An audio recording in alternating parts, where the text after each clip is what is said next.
আসসালামু আলাইকুম। মোড়ল সাহেব আসসালামু আলাইকুম।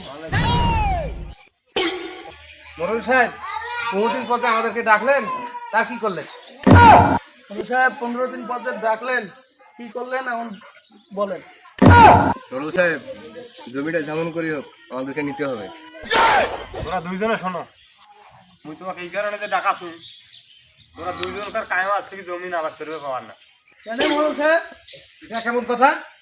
তোমার দুজনকার ঝগড়া নাগে বেশি। তুই কথা কইছ তো? তোমার জমি কথা কইছ? জমি আজ থেকে মুই লিজ বোকা নিনু। বোকা তুই দেখি না চল বুঝিস না। তোমার জমি আজ থেকে মুই লিজ নিনু। মানে- খন্দে খন্দে টাকা নেবেন মোটে। আচ্ছা ঠিক আছে।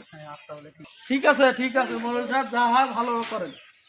আচ্ছা তাহলে তোরা যাও, মুই আজ থেকে তাহলে আবার শুট করো, ওই বোঝো আবার ভালো করি। তারপর তোমার দুজনকে ঝগড়া মিট হইলে আমি আবার তোমার জমি তোমার দিয়ে দিই। আসসালামু আলাইকুম। ওয়ালাইকুম আসসালাম।